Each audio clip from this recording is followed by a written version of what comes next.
Approach तो हमारे यहाँ यही होगी कि मूव फॉरवर्ड कैसे करना है, इस पर बात हो सकती है। लेकिन अगर हम इस खुशफहमी में रहेंगे कि हर कोई आके अपने गुनाह कबूल करेगा, मुझे ये होता हुआ प्रैक्टिकली नजर नहीं आ रहा। अगर आपने पाकिस्तान के अंदर इस वक्त अंदाजा लगाना है कि रूल ऑफ लॉ कहां पर है और आप कितने महफूज हैं, तो आप सिर्फ 18 दिनों की इमरान रियाज खान के साथ जो कुछ हुआ है उसी से अंदाजा लगा लें।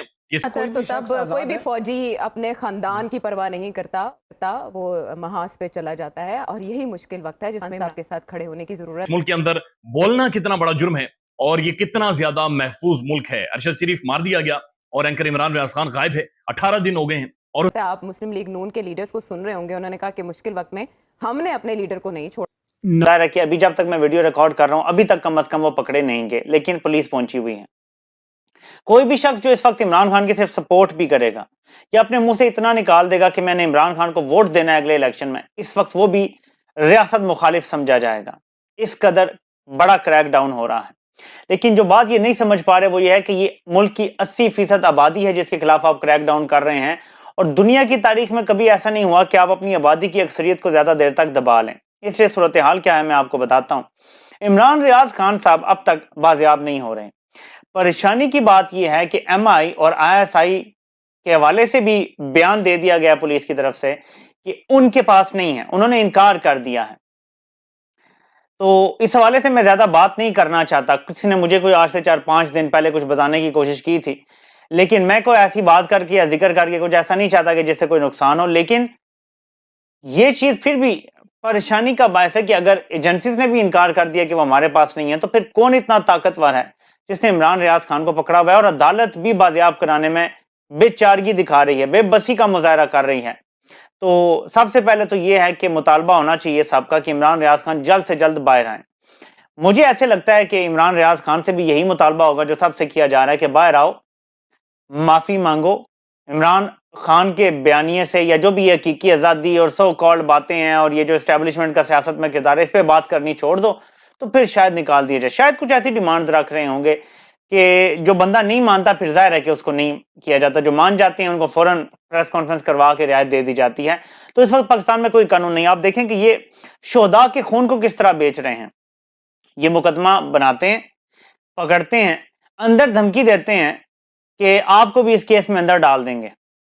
अभी भी मैं आपको बता रहा हूं, डॉक्टर यास्मीन राशिद को इन्होंने जो पकड़ा हुआ है, या मियां महमूद रशीद साहब को जो पकड़ा हुआ है, केस बड़ा सख्त है जी आपके ऊपर। ये दहशतगर्दी, आपने जिना उस पर हमला करवाया, ये हुआ वो हुआ। मैं आपको आज बता रहा हूं कि वो राजी हो जाए ना कि हम इमरान खान के खिलाफ जाने के लिए तैयार हैं, ये उनको अभी ले जाएंगे, PTV लाइव प्रेस कॉन्फ्रेंस दिखाएगा और उनके सारे जराइम जो ये कह रहे हैं जराइम है वो धुल जाएंगे। इसका मतलब है कि शोहदा के खून का सौदा किया जा रहा है ना, सिर्फ लोगों को तोड़ने के लिए, पार्टी तोड़ने के लिए। लंदन प्लान जिसका इमरान खान ने साल के शुरू में जिक्र कर दिया था और पिछले साल से मुसलसल कर रहे हैं, आपको हूबहू वही होता नजर आ रहा है। 9 मई से पहले भी बहुत कुछ हो चुका है, वो सारी तफसील मैं आपको बता चुका हूं। लेकिन ये सिर्फ सारा कुछ इसलिए किया जा रहा है कि इमरान खान काबिल कबूल नहीं है आलमी ताकतों को। देखें, बिल्कुल इसमें मत जाएं कि हमारे मुल्क में एस्टेब्लिशमेंट इतनी ताकतवर है कि ये सब कर सकती है। वो नहीं कर सकते भाई। दुनिया इतनी जालिम है और ये इतने कमजोर हैं उनके सामने कि ये एक रेमंड डेविस को नहीं रोक सके थे। उसके बारे में किसी को नहीं पता। आज समाअत हुई है और 32 घंटों की चौथी दफा जो लाहौर हाई कोर्ट ने डेडलाइन दी थी, यानी चौथी दफा डेडलाइन खत्म हो गई है। यानी डेडलाइन खुद चीख चीख कर कह रही है कि मेरी डेडलाइन खत्म हो गई है, लेकिन एंकर इमरान रियाज का कोई सुराग, कोई अता पता, कोई डॉट कनेक्टिंग, कोई लीड, कुछ भी नहीं मिल रहा। अदालत के अंदर खानापुरी की जाती है, एक समाअत होती है, पुलिस आती है, साफी आते हैं और मुअज़्ज़िज़ जज साहब बैठते हैं, कभी गुस्सा होते हैं, कभी हौसला देते हैं और चले जाते हैं, लेकिन वो शख्स गायब है और उसके बारे में किसी को इल्म नहीं है। आज की जो समाअत हुई है, आज IG साहब चुके किसी जगह पर गए हुए थे, तो उनकी जगह AIG यानी एडिशनल IG वहां पर मौजूद थे। ISI जो पाकिस्तान की प्रीमियर इंटेलिजेंस एजेंसी है, और MI के पास एंकर इमरान रियाज खान मौजूद नहीं है। यानी इन्होंने कैटेगोरिकली जो साफी वहां पर मौजूद थे, उनका यह कहना है कि इन्होंने पाकिस्तान की 2 प्रीमियर इंटेलिजेंस एजेंसीज, खुफिया इदारों का नाम लेकर कहा कि उनके पास एंकर इमरान रियाज खान मौजूद नहीं है। इस पर जो मुअज़्ज़िज़ जज साहब थे, chief justice Lahore high court, वो बरहम हो गए, उन्हें गुस्सा चढ़ गया और उन्होंने कहा कि मैंने कब आपको कहा था कि आप जाकर ISI से या MI से पूछें कि एंकर इमरान रियाज खान आपके पास है या नहीं है, आपने ऑर्डर ठीक से पढ़ा था या नहीं पढ़ा था, मेरे जो अहकामात थे वो क्या थे। इस पर अजहर सिद्दीकी साहब ने कहा कि मैं आपका ऑर्डर पढ़कर सुना देता हूं। आपने कहा था कि एजेंसी से कहें या उनसे जाकर दरखास्त करें कि बराए मेहरबानी वो कोऑपरेट करें और हमारा साथ दें ताकि किसी तरह से एंकर इमरान रियाज खान को हम सब मिलकर ढूंढ सकें। इस पर चीफ जस्टिस ने कहा कि बिल्कुल ठीक, मैंने सिर्फ ऑर्डर दिया था कि एजेंसी से जाकर दरखास्त करें कि वो हमारा साथ दें। ये पाकिस्तान की नंबर 1 एजेंसीज हैं और अगर ये एजेंसीज भी इमरान रियाज को नहीं ढूंढ सकी तो फिर ये सवालात किसके ऊपर उठते हैं।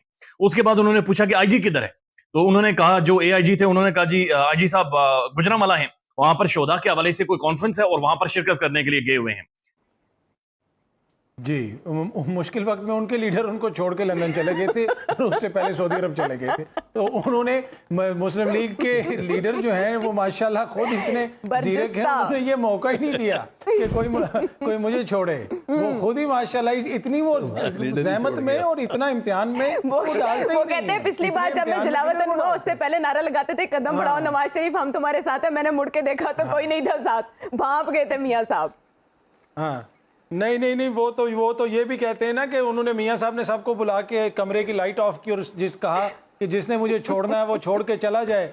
जब लाइट ऑन की गई तो वो बंदे सारे ही वहाँ बैठे थे, मियां साहब गायब थे। तो यहाँ पे सब कुछ हमने देखा। देखिए बात ये है कि आपने कहा कि जी फौज जंग होती है तो फौजी नहीं। देखें ये कोई कर्नल फौज की बात तो नहीं कर रहे ना, ये एक सियासी जमात है और ये एक सियासी जमात के ऊपर जब प्रेशर की हालत ये होगी कि आपकी जो हाई कोर्ट है, ये देखें ये मजाक नहीं, ये लाइटली इसको मत लें। आपकी मुल्क की हाई कोर्ट ये रिमार्क्स दे रही है कि हम तो आइन और कानून के मुताबिक आपकी गिरफ्तारी को कालादम करार दे देंगे, जमानत दे देंगे, लेकिन जब तक आप प्रेस कॉन्फ्रेंस नहीं करेंगे वो तो आपको दोबारा पकड़ लेंगे। क्या ये हमने नहीं देखा जी? इस दौर के अंदर फवाद चौधरी छोड़ के जा रहे हैं और अपने जमीर के मुताबिक और आजाद मंशा से जा रहे हैं और बिल्कुल आजाद फैसला है उनका। मैं किसी पे कोई इल्जाम नहीं लगा रहा, बिल्कुल ठीक है। तो जनाब वो इस दौर के अंदर वो छोड़ के जा रहे हैं। असद उमर किधर हैं? शाह महमूद कुरैशी साहब कल रिहा हुए और न बाहर निकलते साथ ही उन्होंने कहा कि मैं इमरान खान के साथ हूँ, जमात नहीं छोड़ूंगा। उन्होंने कहा फिर हम भी आपके साथ हैं, आ जाएं दोबारा अंदर। फिर उनको ले गए साथ, ठीक है। तो ऐसे माहौल के अंदर और फिर इसके ऊपर जो लोग बगले बजा रहे हैं, जो इसकी तौजियात पेश कर रहे हैं, वो ये तौजियात पेश कर रहे हैं कि जैसे 2018 में लोगों को गुआंटानामो बे ले गए थे, वहां पे बंद कर दिया गया था, कोई इतने मुजालिम हुए थे भाई कि कोई ऐसा दौर था। चले अगर हुआ भी था तो क्या ये उसकी जस्टिफिकेशन है? क्या ये बिलावल की, मरियम बीबी की, शहबाज शरीफ साहब की, जरदारी साहब की जमहूरियत ये है कि बंदों को इस तरह तोड़ा जाए और इस तरह उनके ऊपर प्रेशर डाला जाए और वो कहेंगे जी हम सियासत छोड़ के चले जाएं? ये हम सब के लिए रिफ्लेक्शन का टाइम है। देखें इस हुकूमत का अलमिया ये है कि जरा सा बयानिया इनके हक में बनने लगता है, जरा सा पीटीआई बैकफुट पे जाती है तो ये अपना गोल खुद कर देते हैं, ओन गोल कर देते हैं। अभी इन्होंने ये जो शिरीन मजारी साहिबा के साथ किया, इस वक्त आयशा आपके मुल्क में ये वक्त आ चुका है कि एतजाज एहसन लाइव टीवी पे रो रहा है। क्यों रो रहा है एतजाज एहसन? किसको रो रहा है? अमेरिका को रो रहा है? बरतानिया को रो रहा है? वो आपकी जमहूरियत को रो रहा है। कभी सोचा था कि शहीद बीबी के बेटे की जब हुकूमत होगी तो आज बीबीसी के अंदर आर्टिकल छपा है कि जब ख्वातीन एहतजाज करने वालों को पकड़ा जा रहा है तो पुलिस वाले उनके साथ क्या कर रहे हैं वो आर्टिकल कौन पढ़ ले? कभी सोचा था कि जो एक ऐसी जमात की हुकूमत है जिसकी अपनी जो है चीफ ऑर्गेनाइजर एक खातून है मरियम बीबी और शहीद बीबी के बेटे की हुकूमत है, उसमें ख्वातीन के साथ ये सलूक हो रहा है? ये सब कुछ हमने देखा ना शिरीन मजारी के साथ भी क्या हुआ। तो फवाद चौधरी के छोड़ के जाना जो है ये इमरान खान के लिए धचका नहीं है, ये हम सब के लिए एक बहुत बड़ा सवालिया निशान है। हम सबको अपने ज़मीर से क्वेश्चन करना चाहिए कि वो क्यों ये हालात हैं कि